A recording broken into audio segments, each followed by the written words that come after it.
the seating in New York at the theaters, it's designed purposefully to be uncomfortable. Yeah. Okay.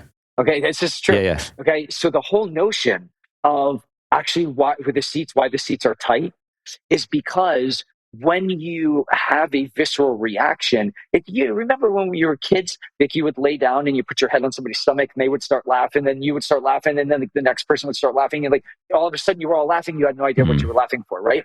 There's something about the actual physical vibration of the people next to you, and that's why the audiences are kind of packed together.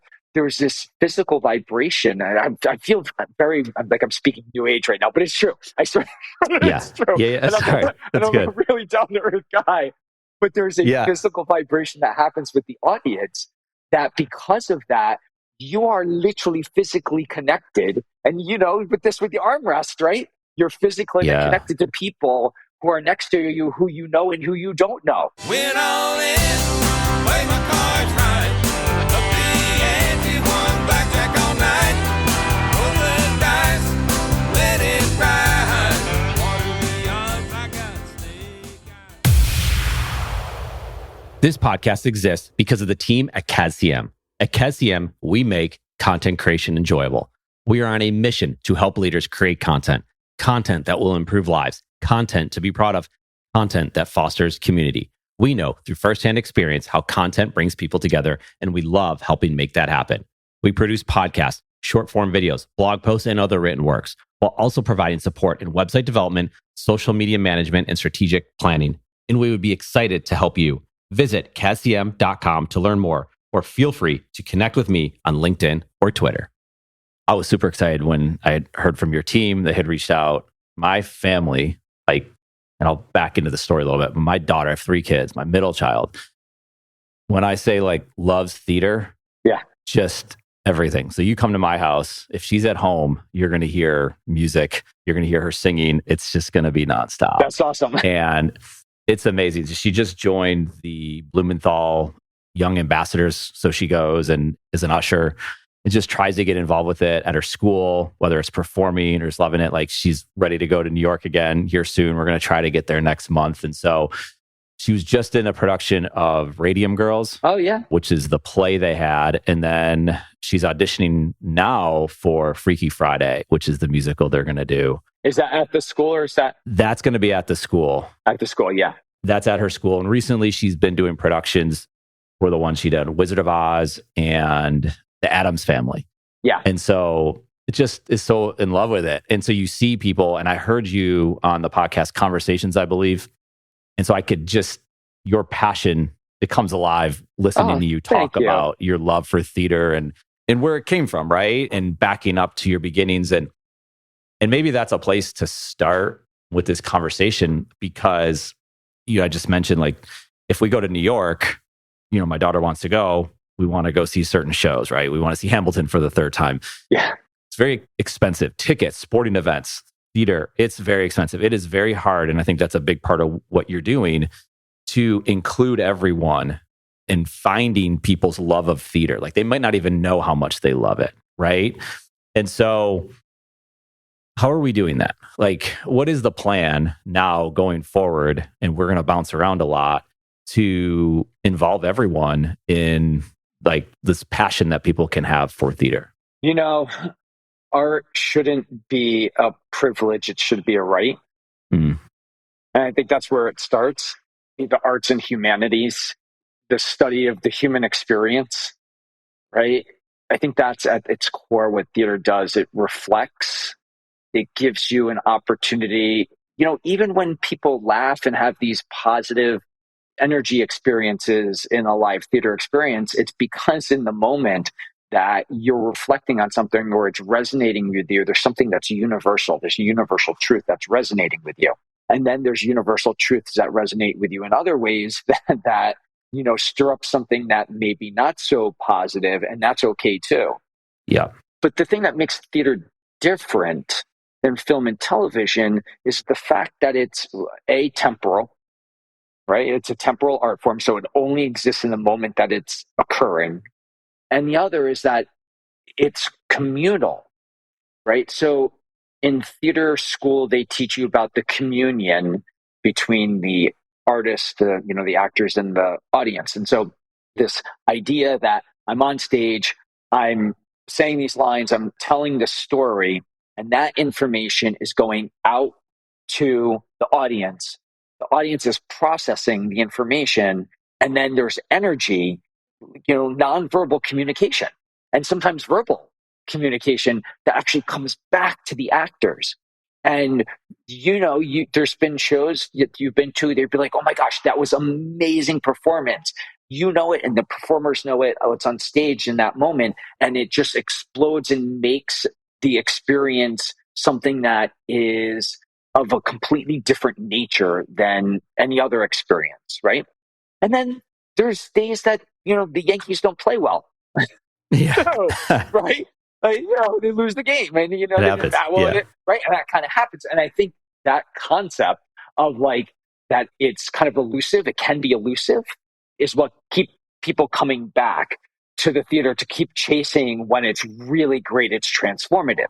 Now, what does that do? Well, the transformative nature of theater, by the very existence of what the product is, if I should be so base in calling it a product, right, is that humans get to look at other concepts and ideas and have a empathetic response to what's happening. And sometimes you can face thoughts and emotions and situations that you wouldn't normally be able to face with real people in the room, and you can digest that information in a meaningful way that then changes who you are and how you view that, right?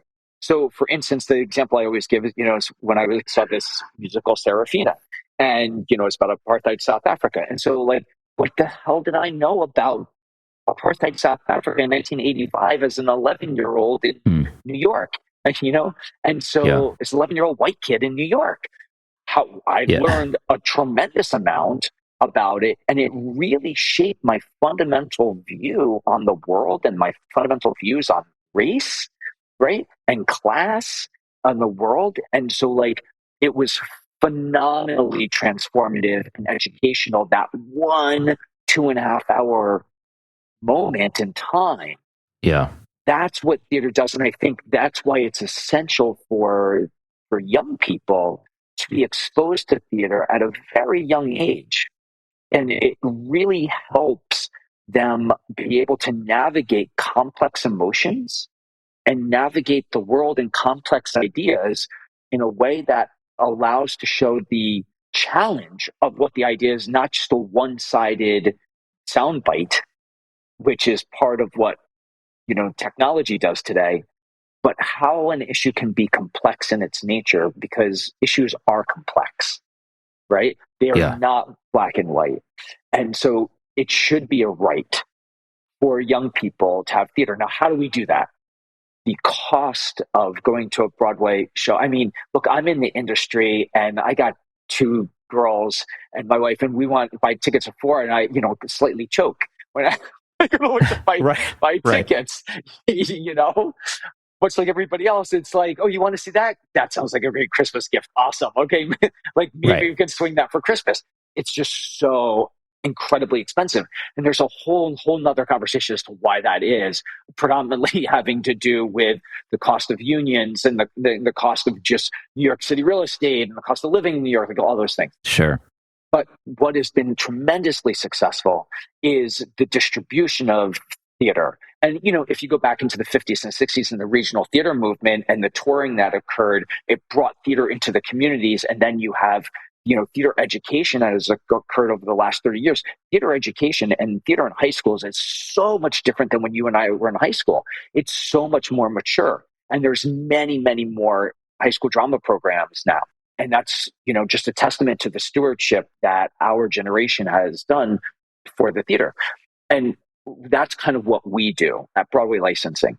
Our goal is to distribute theater, not from a video standpoint, but from a standpoint of inspiring production in the local community, supporting production in the local community, because those productions done by people and viewed by people actually reach so many more people than Broadway could ever reach. It doesn't become a destination, it becomes a classification, right? Yeah. And so kids at Raleigh High School are going to do a Broadway show, right? I'm going to sign up to do the Broadway show, right? It's a classification. I'm going to do the Broadway musical, insert title here. We're going to do the Broadway play, insert title here. And so that concept of theater at that particular level creates not only the community within the school and within that particular group, but then the people who see it. And it exposes not only the kids, but also that particular community to the thoughts and ideas that are in that content. Yeah. As a long-winded way to answer, no, it's great. We really try to get to the grassroots of inspiring it at the local level. That's what we do, and that's our special sauce. Yeah. There's so many different directions that we can go from there. And I'll take it maybe from the mental health standpoint first, right? Yeah. Like as we saw during COVID and after COVID. And I've read a lot about this, people who have chronic pain, people who maybe have depression or anxiety, that acting, as an example, can be not a cure, but can really aid and help and support them as they're going through this, right? Putting themselves out there. Because all of a sudden, my guess is you're focusing on something that's so far outside of what you're comfortable doing that in that moment, you're probably forgetting about pain. And there's a lot of science and psychology to that. And that comes from, I think what you're saying, from watching the actors act, and also from performing. And there's an other side to this, because live theater, right? Like you hear, I know these lyrics in my head because I've heard it in my car so many times. You talk about Beetlejuice, like I have to do this shit 8 times a week, right? Yeah. That's a great line. And my daughter and I talk about it, and he has to have that voice, and that deep, raspy voice he had to have to perform that line every single day, 8 times a week, right? That's a lot. So the mental health side of it from the actors, which you referenced the unions a little bit. So there's 2 sides to this, and you can take that in many different directions yourself. But how do you see that from just the mental health side, again, using your word complex? Sure. So there is a whole segment of our industry that's theater therapy, right? And I think theater can be therapy for sure. I think the actual act of going or being in a show is incredibly transformative. And that's where the biggest value comes from. Whether you're participating in from a production standpoint, or remember, you're participating in from a audience standpoint. You are not passive, right? Mm. And it's funny because you go back to kind of like the moments and times where people's phones go off in the audience, right? And like, we can hear you. Or people talk like, we can hear you. It's not a passive thing. You are actively participating in this experiment that is the live theater. Yeah. Now, all of that and that communion and that cathartic experience, and when it's done really well, people come out of it. And I do believe it changes hearts and minds, and it can have a very positive impact on people's mental health, for sure, from an audience standpoint. There's another part that I was thinking about this story. A friend of mine had the very great honor to be cast in Phantom. And when we were coming out of college, he was in Phantom as one of his first jobs. And then he stayed in Phantom. And he was in Phantom for 17 years. Wow. And right around year, I think 7 or 8, we went to brunch one day, and I was like, yes, how's it going? And the truth was, he had kind of a response that you wouldn't expect, which was like, it's a job. Right? And I was like, come on, you're on Broadway. And, he said, Sean, I do the same show and I live the same moment to moment life. It's like Groundhog Day, 8 shows a week. And he did it for 17 years. Yeah. And I was like, wow, okay. That's not something that gets talked about very often in the industry. Right. Be careful what you wish for, you just might get it, because there's something to that. And he couldn't leave the show because he had a family, and that show wasn't going to not be on Broadway, right? And it was a steady gig. And so he had this great job, but he couldn't take the risk as an artist to move on to something different. So that's reminded me, the actors go through a process, and the actors' kind of journey in the business is fascinating as well. Yes, it can be very exciting. And, there are moments of complete and immense joy, but there is a lot of hard work. It is a lot of hard work that goes into it for sure. And sometimes not the things that you necessarily think, which is like the audition. No, sometimes the job itself is the hard work too. The job itself. Yeah. I would imagine. It's funny you brought up that time where like when the audience is engaged with it. Like I remember I think it was my second time seeing Rent, right? Mm-hmm. So it comes right out of the intermission and it goes right into Seasons of Love. In New York, and I don't know what it's like today, and hopefully I get to see that here, in a couple months, but that they were still letting people in, and they're walking in front of you. So it's like going like this as Seasons of Love, and some people have never seen it, some people have seen it, and you're just like, that's frustrating, right, in a live experience, and you deal with that, right? Because maybe the seats are uncomfortable, or you have the tall person with the top hat on in front of you. And I guess maybe that's part of the experience that you were talking about before. Sometimes you nail it and no one's in front of you and your child can see the stage clearly. And other times it's not perfect, right? It's like you go to a sporting event, sometimes your team just doesn't do it that day. I think there's another time, I think my wife and daughter went to see Rent. This is recently, right after COVID. And she said there was people in the audience and they thought they were at a rock concert. So they're singing along to every song. Yes. And I think it was an adjustment period for a lot of people that they're back out in public and they're acting like you said. We saw a lot of that. Yeah. So was that happening in New York too? It was happening in New York and in London. There was a lot of singing along with the shows, which was like both kind of like not so great and also kind of awesome. Because it obviously didn't come a place from negativity or, trying to do anything wrong. It came, I think, from a place of absolute love and enjoyment and being so repressed for so long. Right. That people wanted to celebrate being together. I think part of that's died down. I think so. Yeah. That's a very positive outlook on it. And I think touching too on the topic of like what it can do for you. And I've referenced my daughter a couple of times because it's just a big part of, obviously a huge part of my life. Sure. She is, but like her love of theater. And we went to Chicago and we saw Hamilton and she'd heard the music, but you haven't seen the production. And Hamilton, it's been some years, I don't know, like 6-7 years ago about. And we had gotten seats in different places and we had been talking about it. And so she was sitting with part of my family and I'm over here with my son. And at intermission, she came and I remember, I'll never forget it. Like she runs into my arms, jumps in my arms and just hugs me at intermission. Yeah. And that moment's amazing. But it's what that show, as an example, like she has this love of history. And I honestly credit a lot of it to her love for Hamilton and the conversations that have taken place as a result of that. And seen it from just a completely different perspective, right? Like for obvious reasons.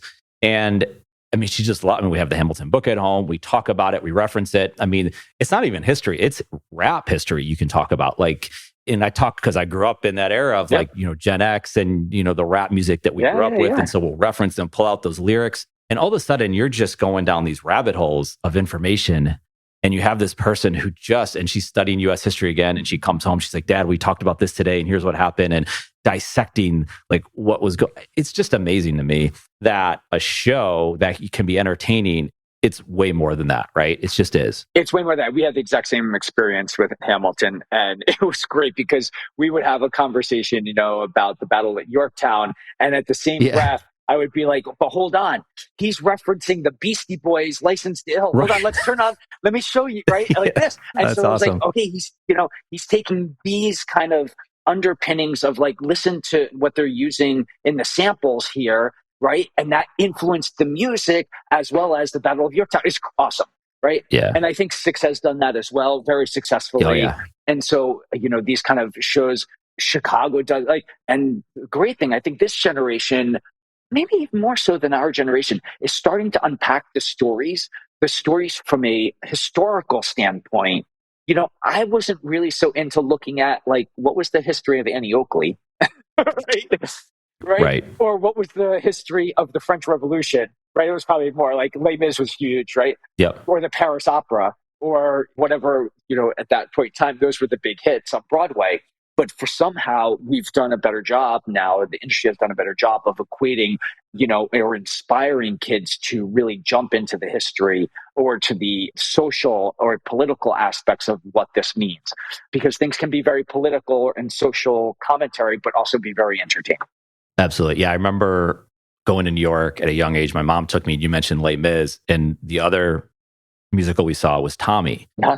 And The Who was playing a lot in our house at that time. Sure. And to see that transform itself onto a stage, right, in a musical, that was eye-opening. And I think people had that experience, obviously, with Rent was another one, which just, it changed a lot. And going to Rent, and obviously more so even Hamilton, now we can watch on Disney Plus. And so we do watch it, right, a lot. And so here's this musical production. And this is getting into Broadway on demand, I suppose. And what Hamilton did, I would imagine, ruffled some feathers maybe, or also brought people into theater that otherwise wouldn't be able to see it because they can pay whatever $5 now, who knows, it's $15 a month for Disney Plus. But you can participate in theater from your couch. So I think that was during COVID, and they fast tracked it and got it live onto Disney Plus. Like, what was that like in the theater community when Hamilton said, this is what we're doing? Yeah, it's a huge question. The digitization of art has occurred in every art thus far except theater, by and large, on the global standpoint, right? So, music, certainly film, television, they're all digital products. I'm more curious, and there's proponents, and it's a philosophical thing, right? About, is it theater if it's digitized? I don't know the answer to that. I'll tell you a different thing. There's an argument, and the other big argument is, well, if people can watch it on their couch, they won't come to the theater. So I'm a huge, huge fan of the band Fish. You know Fish? Oh, yeah. All right. So I got every recording. I got the Fish app. I can listen to it anytime. I listen to it. Probably 60 to 70% of my music that's what I'm listening to. Yep. And I'm seeing 10 shows a year. Yeah. So in no way, shape, or form does it stop me from going to consume 10 shows in person a year.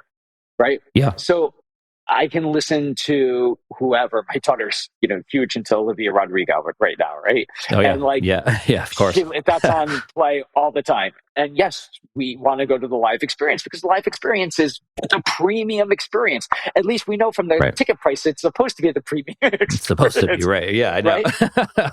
And it's still, I'm a Yankee fan and a Rangers fan and Giants fan. And yes, I like watching it on TV, but I certainly like going to the game a lot better. And that's the premium experience. And I don't know why theater would be different. I'm not saying it isn't or it is. I'm just saying I'm not sure about why it wouldn't be different. Yep. I think watching it on film is great. But like you said, you've watched it on film a bunch of times and you can't wait to come back to New York to see Hamilton for the third time in person. Right. Absolutely. So now, is it theater? I don't know. My opinion is if you shoot 4 or 5 performances with 12 cameras and you put it in a studio and you edit it, my opinion is that's not theater. That's a film of a theatrical production. If you, what I call UFC it, maybe, right? If you pay-per-view it, maybe.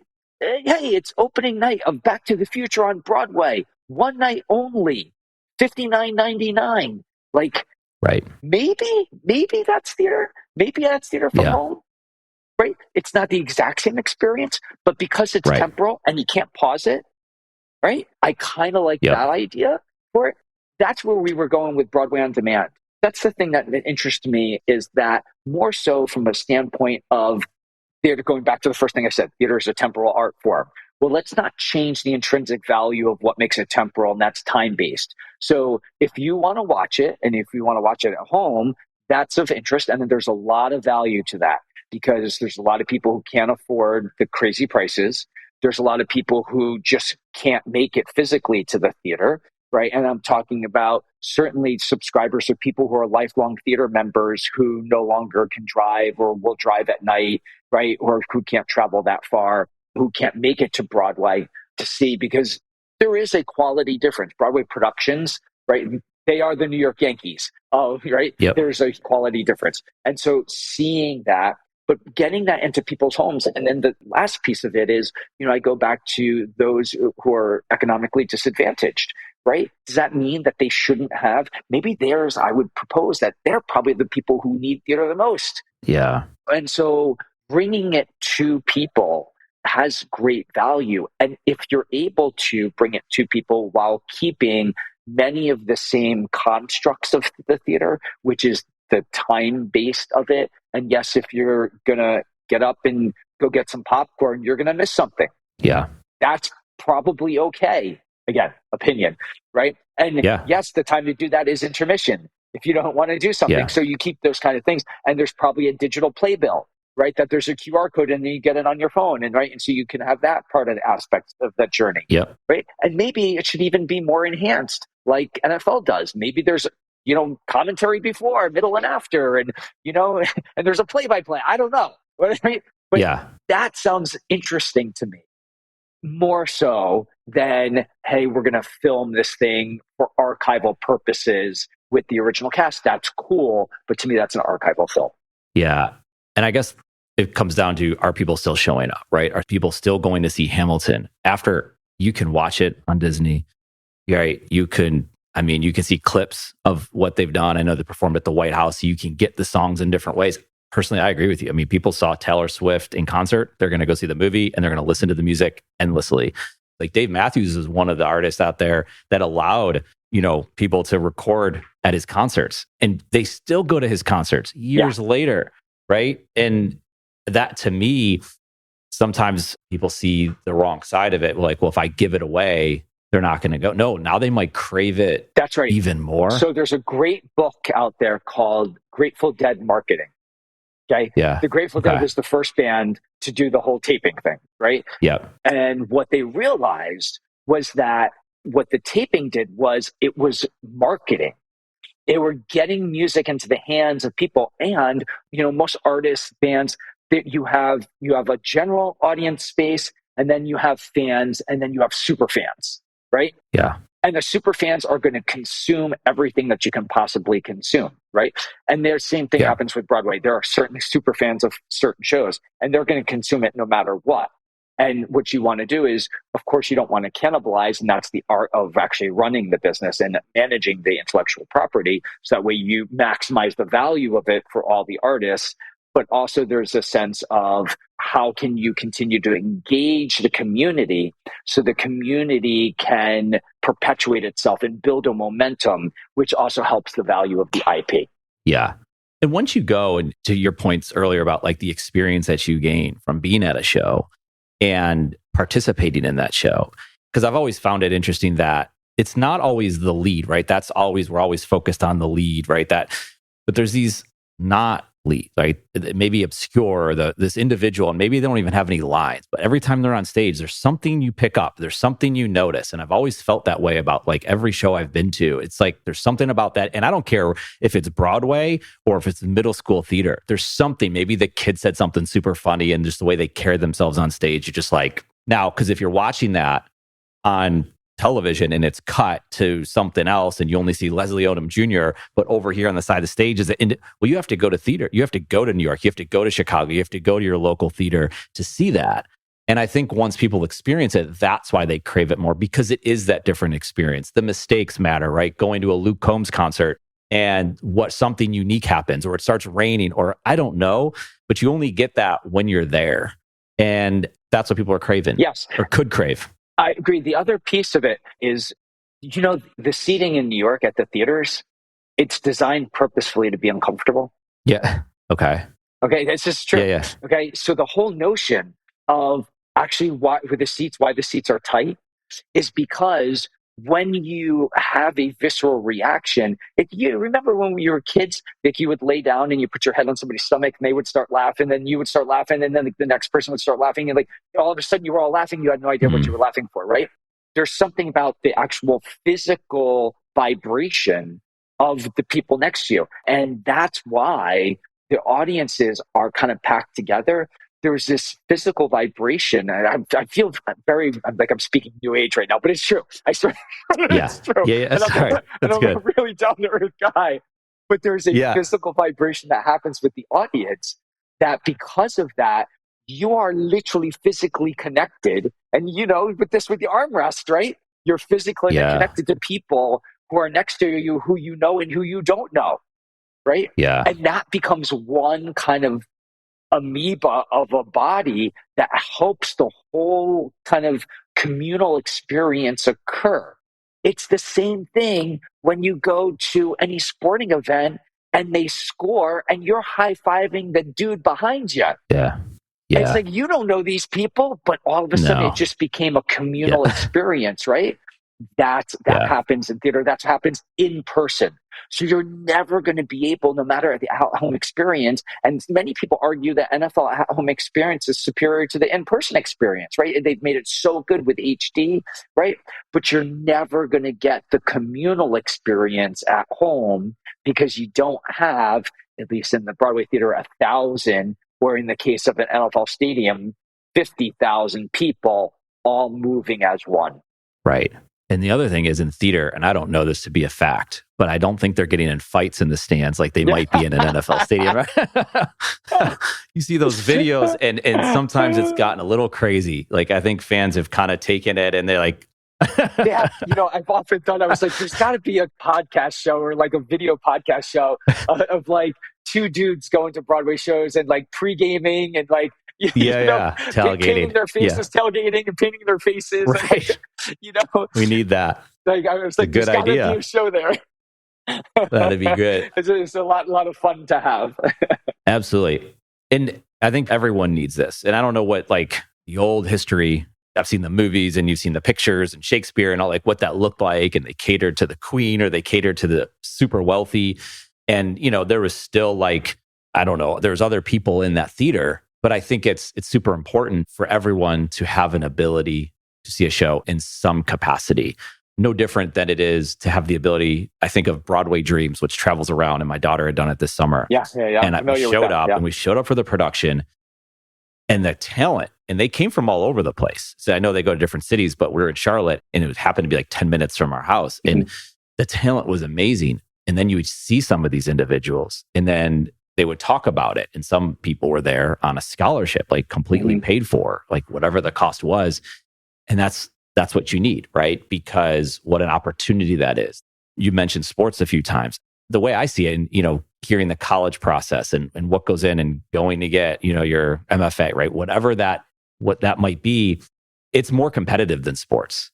It's more possibly time consuming than sports. And there's a lot of money that goes in. I mean, if you're applying for college, you have to do your audition tapes, you have to travel, you have to do all, and there's no guarantee. They might take 8 kids at Michigan or Carnegie Mellon. And that's a whole nother mental health side of things, right? But that's a lot. And not everyone's going to have that opportunity, just like in sports, right? And certain sports are like hockey, and certain sports are going to cater to a more wealthier clientele, let's say. But to have that opportunity for kids to expose themselves, because how do we know? Like, they could be a great quarterback. They also might be the potential lead on Broadway. Maybe that takes them to Hollywood. I don't know. But I think it's the gateway to that next step if they can just participate, even just as a fan, or participate in going to something like a Broadway Dreams or something else. And that's really what we try to do, right? So when we distribute our shows and we're do licensing, it's a licensing business, but it's a false statement of what our business is. We are production enablers and production supporters at the educational and amateur level. And what that does, it's the feeding ground, right? It's the little league of theater.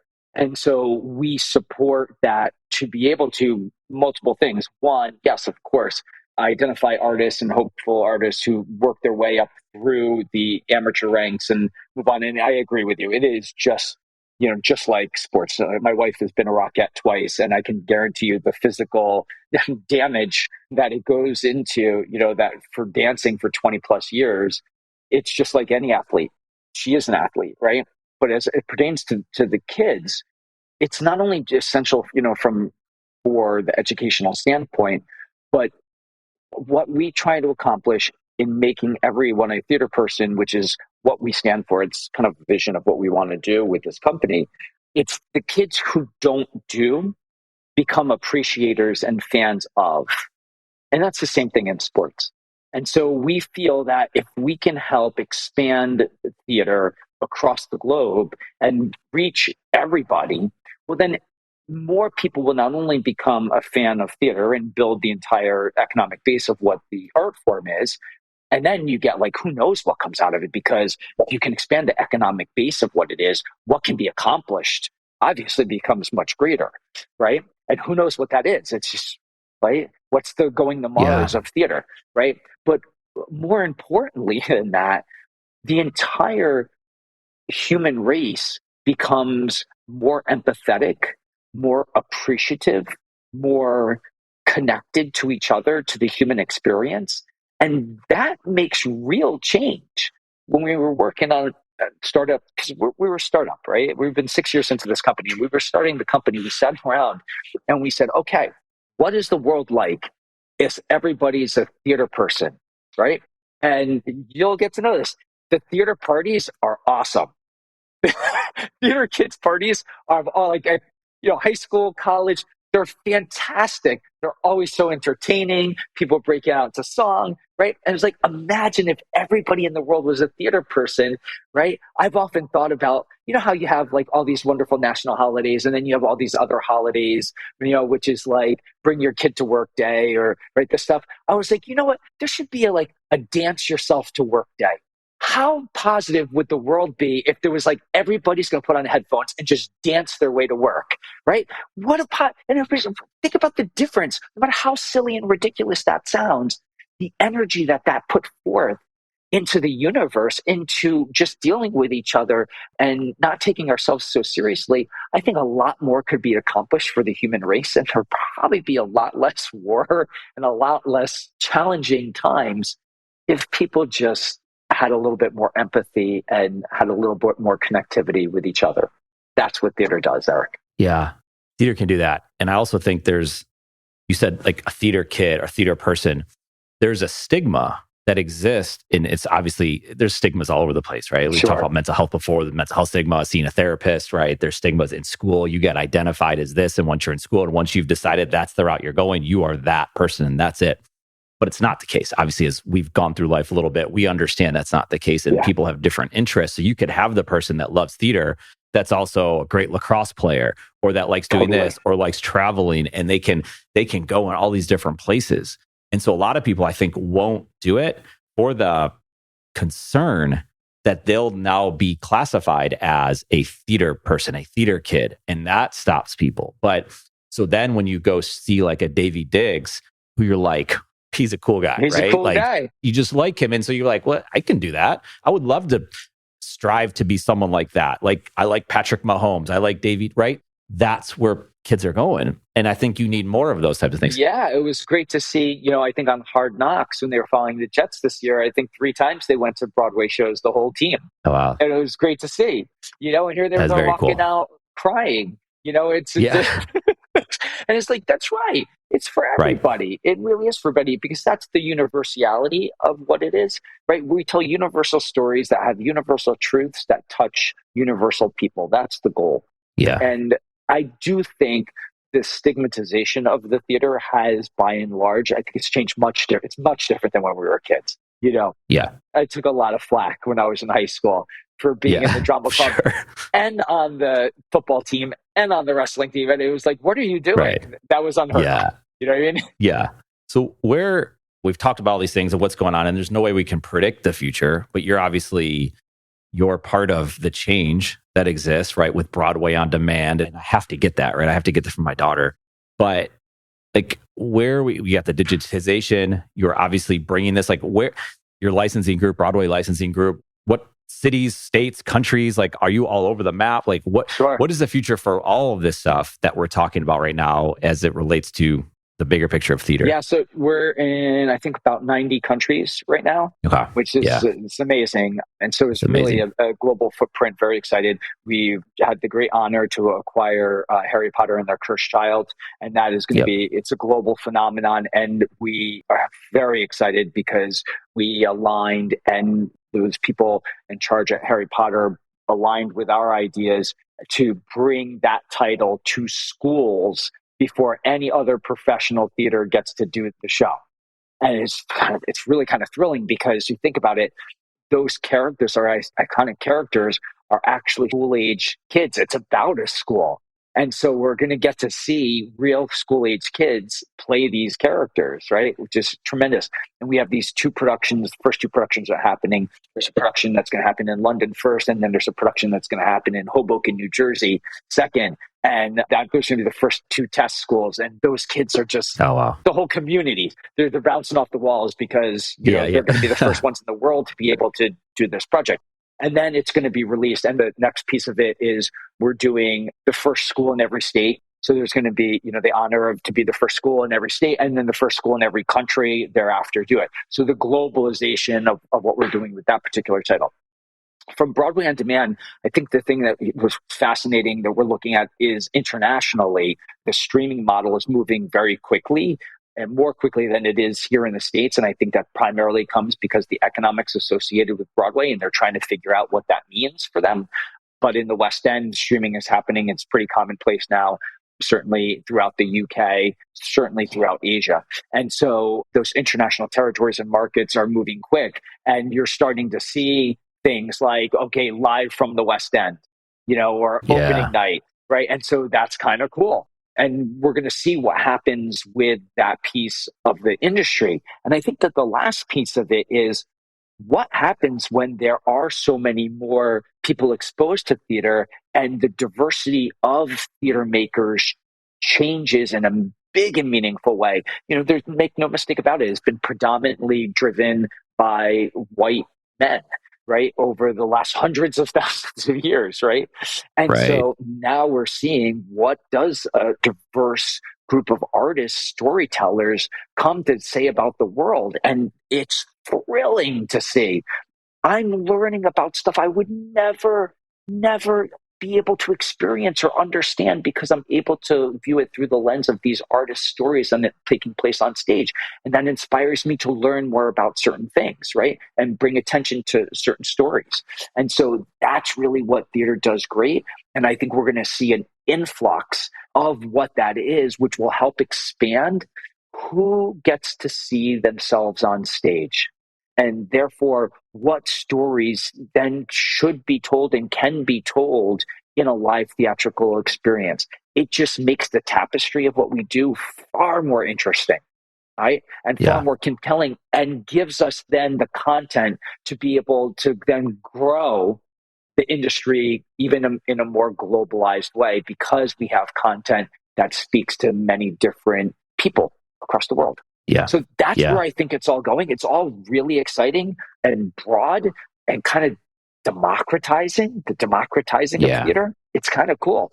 And my hope for it is, I can't predict what it's going to do, but my hope for it is that the kids, our kids, are going to learn how to become the stewards of the form. So that way they are going to take what the challenges of the world are when they're adults, and they're going to use this instrument, this art form, to help address and change the world and make it even better for that generation past them. And that's what theater does. It's a tool to help enhance the world and make it a better place. Yeah, I love that. There's so many aspects of it too, right? Like behind the scenes, the tech, the equipment, the lighting, and what you all are doing to bring it to like expose people to this whole thing. I think we're going to this place of there's so much content, right? Mm-hmm. And sometimes you're like, it's just too much. And at times, and there probably is, but at the other ways, it's like, yeah, but how cool is it that anyone can do it? You don't have to go to your local TV show to get featured and talk about your business. Like you can get on a podcast like this, right? You can have a YouTube channel. You can create your own content. You can go meet up with people. And, actors, I think, you hear about like what was going on in Hollywood, like start a podcast and just start interviewing people or just start talking about things that you're interested in. All of a sudden, now people can hear you talk, right? These are those opportunities for people. So as we go in this creative place, like how many more scripts are going to be written? That's right. It's awesome, right? Like, how is that a bad thing? Like, and even if it doesn't get picked up and it doesn't end up on Broadway, your aim is what matters. Whether you get there or not I don't personally think is the end. Like, it's that process along the way, and things are going to happen as a result, which I'm sure you've gone through your entire life. Yeah, for sure. For sure. And I think it just enriches all of it, and enriches the entire tapestry of it. Yeah. Why is it slower here? Like when you talk about West End, UK, like why is streaming picking up slower here when it comes to Broadway than it is overseas? Sure. I think there's a lot of money at stake, right? And so when there's a lot of money at stake, people become a little bit more cautious as to, you know, what the decisions that are being made. And there are specific stakeholders, whether that's all the way from the actor whose image is being broadcast, all the way to the theater owner who has a venue that they're trying to ensure that there's a limited capacity to drive up value, right? It's supply and demand. So if you have low supply, the demand goes up, right? And if you increase the supply, does the demand to go down, right? There are all those questions that people are struggling with. We were just talking recently, at what point in time people believed that televised baseball games would destroy baseball and nobody would ever go to the park anymore. Right? It's crazy. They're ruining fans. I mean, I see it. Baseball is a perfect example. My dad grew up in Cleveland. We're from Buffalo. So when he's in South Carolina half the year, he can watch the Guardians, they're called now. Yeah. When he's in Buffalo, he can't. Yeah. Because they're blacked out. They're blacked out, yeah. In Charlotte, you're blacked out from the Braves, the Orioles, the Nationals. I'm just like, you want to raise Braves fans, let the kids watch the games on television. Right. They can't watch them. So how are they going to become fans of the team? I went to, NHL does it too. My daughter was playing hockey, my youngest daughter. And so we went to a Hurricanes game, which is about 2.5 hour drive from Charlotte. And she was like really into it. She loved it. You come home, can't watch the games here because they're blacked out. It's crazy. So I agree with you. And I think if anyone's listening to this that's making decisions over there, like give people access, they will crave more. Totally if it's agree. good. If the product, at the end of the day, if the product and the content, I used the word product before, if the content's good, they will pay for it. If it's not, they won't. Okay. So they're going to learn that one way or the other. That's right. I do have a prediction though on this. I will predict. I actually think it's going to happen at the grassroots level before it happens at the Broadway level, because it already is.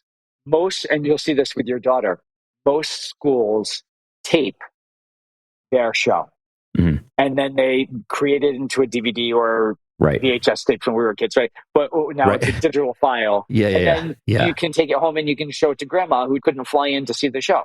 Most schools do that. And sometimes they even charge for it, even though they're not supposed to. It's a whole like black market thing that's occurring, right? Yeah.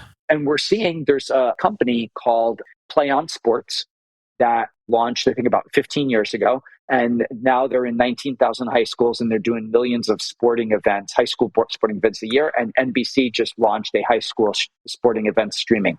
And I think you may see streaming for shows at the high school level before you ever see it at Broadway. So that way, grandma and grandpa who live 2,000 miles away can watch the show. Absolutely. Absolutely. That should happen. And it just builds up from there, right? Yeah. That may be the thing that turns the tide because, you know, if there's enough money that's generated from that particular model, then it moves on into very well, hold on, there's a lot of money here. And when there's a lot of money there, then all of a sudden people are taking notice. Yeah. Is there a lot of competition for the licensing that you're doing with the schools and all these different places for what you all are doing from a business standpoint? Yeah, there is. We have a couple competitors in our space. They're all lovely people who work, and but it's only a few globally because it's kind of a niche within a cottage industry. And so the competition is usually for the top shows, the things that are coming down the pipe, whether that be Harry Potter, right, or Back to the Future, right. And so the competition at that particular level, and then, of course, there's sales and marketing that goes out to all the different schools and, hey, do this show. Are you looking for this show or that show, whatever it is? And sometimes there's even internal competition. They're deciding between teen shows and your own catalog base. Okay. So, yeah, that definitely does occur. Okay. So it's a relationship, probably. It's a lot of relationships. Like any business in marketing. It's a lot of relationships, yes. Yeah, that's awesome. Well, Sean, this is amazing. Like I said at the beginning, I was super excited to talk to you. I've learned a ton and I'm excited to continue to see what y'all are doing. And I'll see it because, as my daughter continues to perform and just gets into the theater, we're always trying to find, and there's stuff popping up on YouTube. So you can still see theater, right? Like there's bootlegs there. Not that I get that. That's not the right way to do it, but you're going to find clips of all this stuff that's out there. But yes, you are. Yeah. I'm fascinated by it. And so this has been awesome. Yeah, well, thank you. This was a great conversation, Eric. I really appreciate it. Yeah. And how do people learn about you, Broadway Licensing Group, Broadway On Demand? Yeah, go to BroadwayLicensing.com or BroadwayOnDemand.com, and you can check us out and all the different titles. Or you can go to Licensed Cursed Child if you're specifically interested in Harry Potter. Awesome. Thank you, Sean. All right, bud. Have a good one. Take care.